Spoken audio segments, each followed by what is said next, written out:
ဒိုမီတာစုပထမပတ် day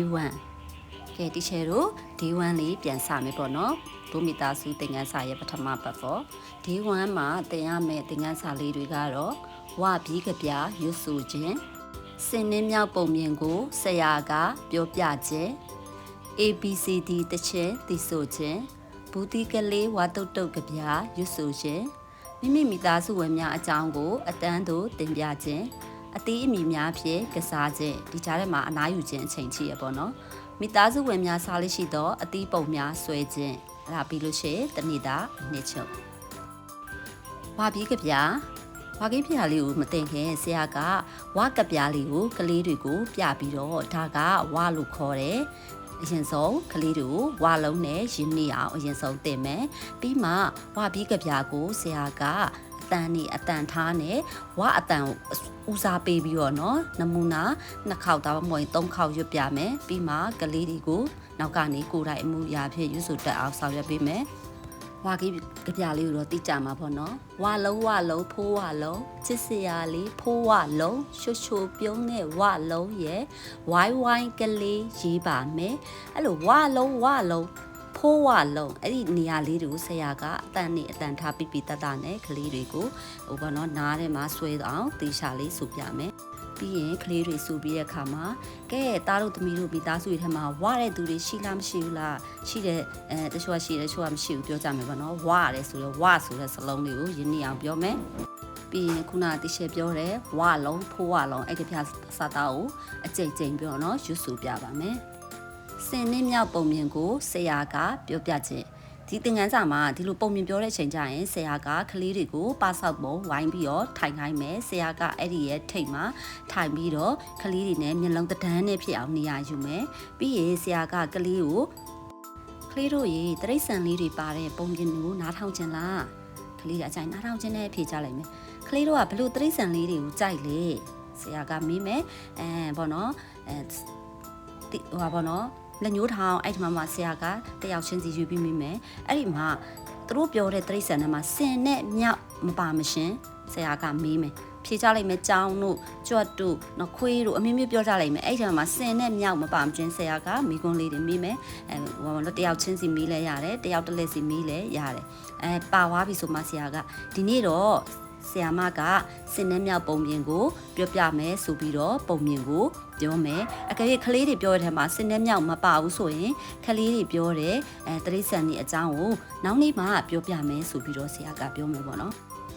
ABCD တခြင်းဒီဆိုရှင်ရှေ့မှာသင်ခဲ့တဲ့ Hello ကြပြရွတ်ဆိုနေအတိုင်းရွတ်ဆိုခိုင်းပါမယ်ဒီကြပြလေးကိုလည်းအားလုံးရင်းနှီးကြမယ်လို့ထင်ပါတယ် ABCD EFG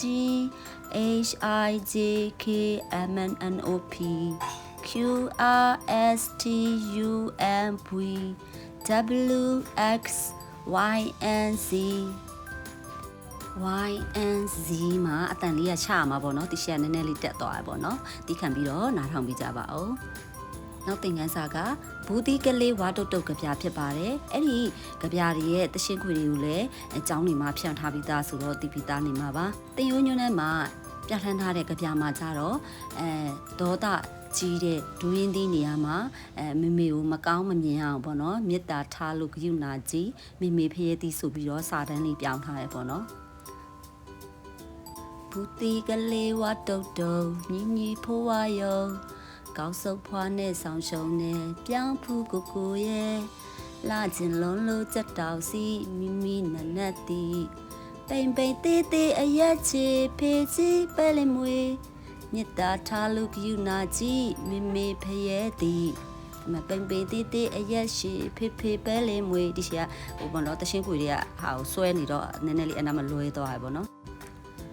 မိသားစုဝင်များအကြောင်းအတန်းသို့တင်ပြခြင်းဒီသင်ခန်းစာမှာဆရာကကလေးတွေရဲ့မိသားစုဝင်အကြောင်းတွေမေးခင်မိသားစုဝင်အကြောင်းကိုနမူနာပြောပြမယ်ပေါ့ဥမာဆရာမတို့အိမ်မှာမိသားစု6ယောက်ရှိရဲ့ဖေကတော့ဟိုပါနော်ရုံမအလုပ်လုပ်တယ်ပေါ့အမေကတော့ကျောင်းဆရာမပေါ့မောင်လေးကတော့ကျောင်းတက်နေတယ်မမကလည်းကျောင်းတက်နေတယ်အဲ့လိုမျိုးပေါ့နော်ဟိုကိုယ့်ရဲ့မိသားစုအကြောင်းကိုအရင်ဆုံး မိတ်ဆက်မယ်မိတ်ဆက်ပြီးမှတွက်လက်တဲ့ပေါ့နော်ကလေးတယောက်ကိုဥမာပေါ့အဲ့လိုပြောချင်ဆိုရင်လည်းဘသူမိမိအကြောင်းပြောချင်လဲကိုမိသားစုကြောင့်ပြောချင်လဲပြောချင်တဲ့လူလက်ညှိုးထောင်နေမယ်အဲ့ဒီမှာတယောက်တစ်လဲစီအတန်းရှိကိုထွက်ပြီးတော့မိသားစုဝင်အကြောင်းကိုသိသလောက်အလဲကျပြောခိုင်းမယ်ဆရာကမိသားစုဆိုတာမိမိနဲ့အတူနေတဲ့သူတွေဟာမိသားစုဝင်တွေဖြစ်ကြောင်းနောက်ကြရင်လည်းနော်မိသားစုတွေအကြောင်းကိုဆက်လက်ပြီးတော့ဆရာမတို့ကအတူတူပြောကြမယ်နော်လို့ပြောပေါ့နော်ကလေးတွေကိုပြောရပါမယ်ဒါမှနောက်ချိန်ကျရင်မပြောရသူတွေအလက်ကျပြောခိုင်းမယ်ပေါ့နော်အသီးအမည်များဖြင့်ကစားခြင်းဒီသင်ခန်းစာမှာကလေးတွေကိုအုပ်စုပေါ့နော်ဖွဲ့ပေးလိုက်မယ်ဘူးတီတပွဲပြောင်းဖူးတပွဲနနက်တီးတပွဲပဲလင်းမွေတီးတပွဲဖရဲတီးတပွဲဒီရှယ်ကတော့ဒီအရင်ကဘယ်လိုတင်လဲဆိုရင်ဒီလိုအတန်းလိုက်ကြီးပေါ့အတီးကဘယ်နှမျိုးလဲဆိုတော့1 2 3 4 5မျိုးဆိုတော့5အုပ်စုရှိဒီရှယ်ကကြတော့သူ့ရဲ့သင်ခန်းစာမှာတော့အတီးနာမည်လေးသတ်မှတ်ပေးခိုင်းတယ်ပေါ့နော်ဒီရှယ်ကကြတော့ကလေးတွေကြတော့သူကစာအုပ်မဖတ်တတ်သေးဘူးလေမဖတ်တတ်သေးတော့ဒီချေကအသီးပုံလေးတွေကိုဆွဲလိုက်တယ်ဆွဲပြီးတော့အဲ့အသီးလေးတွေကိုကကြီးလေးနဲ့ကွက်တီလေးညှက်ပြီးတော့ရှေ့ဆုံးသူကအတန်းလိုက်ထိုင်ခလိုက်တဲ့အုပ်စုတအုပ်စုချင်းတော့အဲ့တော့အတန်းလိုက်ကလေးရှေ့ဆုံးကလူဘူးတိအုပ်စုရှေ့ဆုံးကကလေးကိုဘူးတိပုံကင်ခိုင်းထားတယ်ဟိုပါပေါ့နော်ပြောင်းဘူးအုပ်စုရှေ့ဆုံးကကလေးကပြောင်းဘူးကင်ထားရပေါ့နော်အဲ့လိုမျိုးလေးအရင်လောက်တယ်ဒီချေရဲ့ Facebook အကောင့်မှာဆိုရင်လေတင်ထားတယ်ဒီရှယ်အဲ့ဒါလေးပြန်ချတဲ့ခါကျတော့ဟိုအောက်ကိုအရန်ဆွဲရတော့အဲ့ကိုမရောက်သေးတော့လေဒီရှယ်မစိတ်ထားလိုက်ရဘူးပေါ့နော်အဲ့ဒါလေးတွေကိုဘောနော်တင်ထားတဲ့ပုံစံလေးတွေရှိတယ်ပေါ့နော်အဲ့လိုမျိုးဒီရှယ်ကအဲ့လိုအုပ်စုပေါ့နော်9အုပ်စုပေါ့နော်9တန်းပေါ့နော်ဒီရှယ်ကသူတို့ရဲ့ရှေ့ဆုံးမှာမတ်တက်ရက်ပြီးတော့ဟိုမှာပေါ့နနတီးလို့អော်လိုက်ရင်နနတီးအုပ်ရထားတဲ့အုပ်စုကကြတော့အားလုံးမတက်ရက်မယ်ပြီးရှင်းပြန်ထိုင်ရမယ်ပြီးကြံအတီးဟို random អော်ပြီးမှပေါ့နော်ကြာပန်းអော်ပြီးမယ်ဆရာဖရဲတီအကြိုက်ကလေးတွေလေဘယ်အုပ်စုអော်မလဲမသိတော့လေနားဆွင့်ထားရတယ်ပြီးတော့သူတို့ကဟိုပေါ့နော်ဟိုကိုအုပ်စုနာမည်ပြောရင်လည်းသူကဖြစ်လက်ထားရတယ်သူများအုပ်စုနာမည်အမှားထားမိတဲ့လူတွေလည်းရှိတယ်အဲ့လိုမျိုးပေါ့နော်သူတို့အဲ့ကြရင်သူတို့ပြောကြပါတယ်ကိုလည်းလှုပ်ရှားမှုလည်းဖြစ်တယ်ပေါ့နော်ထိုင်ထပုံစံမျိုးပေါ့ KG သင်ခန်းစာတွေကလေကလေးတွေကိုပေါ့နော်ရည်ရွယ်ချက်ဒီအစုံနဲ့ထည့်ပြီးထားတာပါအားလုံးကသူ့ရည်ရွယ်ချက်နဲ့သူရှိပါတယ်နားယူခြင်းဒါကတော့ကြောင်တက်ရှိနားယူတဲ့အချိန်ပေါ့နော်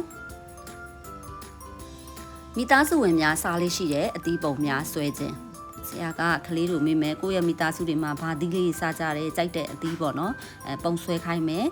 ပြီးလို့ရှိရင်ရှေ့မှာတင်ပုံးမှာပေါ့နော်ထွက်ပြီးတော့သူ